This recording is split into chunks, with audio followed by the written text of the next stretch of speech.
well, if the movies are only going to theaters and your streaming chief doesn't want movies on the streamer, what do you fill it with?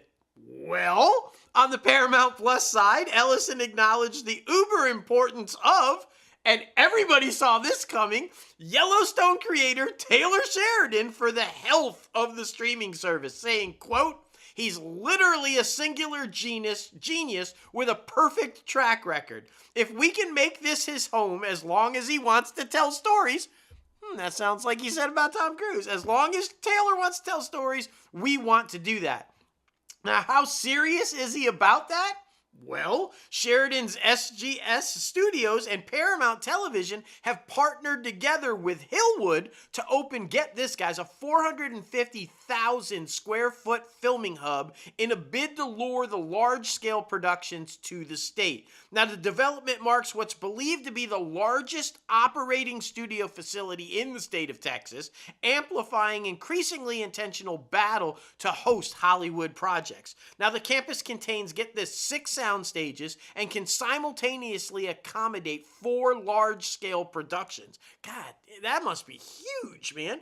The plan is for it to be the home of shows in the Sheridanverse, including Landman, Lioness, and the Madison. Now, the venture comes, of course, after Texas bolstered an incentive program for movies and TV shows that positions the southern block of states as the premier destination for productions across entertainment and media chasing subsidies. You have to lock down Taylor Sheridan, because if you guys remember a couple years ago, freaking when everything was going down with Taylor and Kevin Costner going back and forth, like, will they, won't they, he doesn't want to act on the show anymore, blah, blah, blah.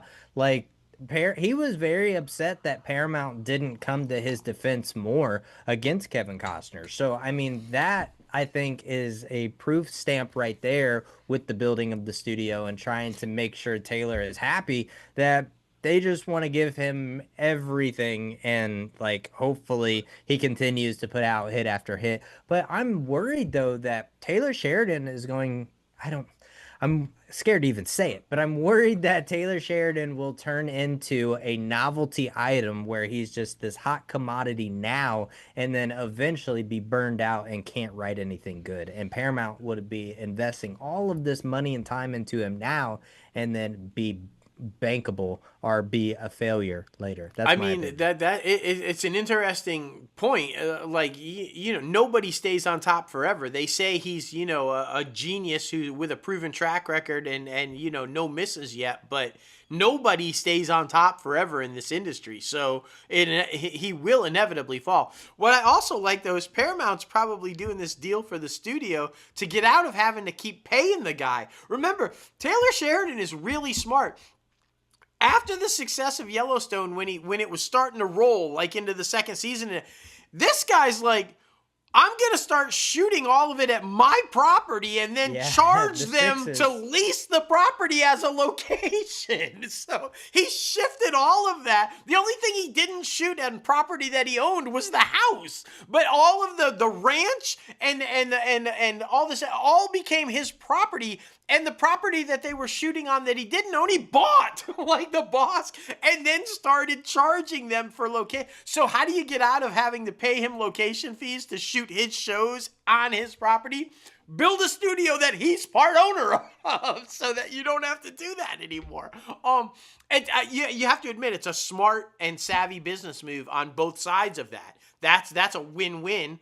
And if it legitimately can hold what they said, 4 large-scale productions at one time, that means this thing must be spread out like massively, these 450,000, because when you think about how much space a large-scale production takes up on a studio lot, and they're saying they can do 4 of them at one time, but I'm betting that, because they said Lioness and Landman and all that, that will take up maybe 1.5 of that, right? Like 4 large-scale productions. You take those 4 major television series, that's going to take at least, that's the equivalent of, right, like 1.5 to 2 major film productions. You take all 4 of those productions, because anybody who watches any of Taylor Sheridan's stuff knows I mean, they don't skimp. These are large, high scale productions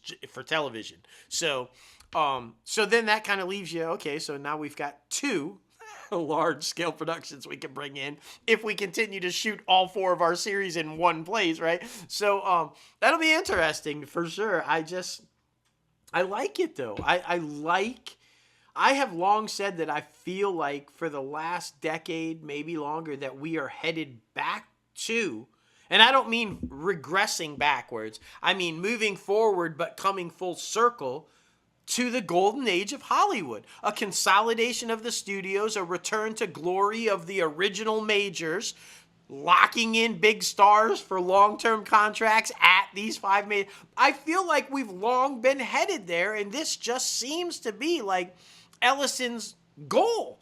I want Paramount back to Paramount from the golden age, and let's do it. And he's aggressive in the manner in which he's approaching it, and I love it. I'm all in on that. I all in on that. Completely agree. Completely agree. Well, I mean, final thoughts. I'm excited. I hope nothing burns out. I hope everything is as good as it seems and it doesn't like crash and burn. But the first week and a half, 2 weeks have been amazing. And like I said, I'm excited to see what happens. And hopefully we get some good movies and some good TV shows out of this.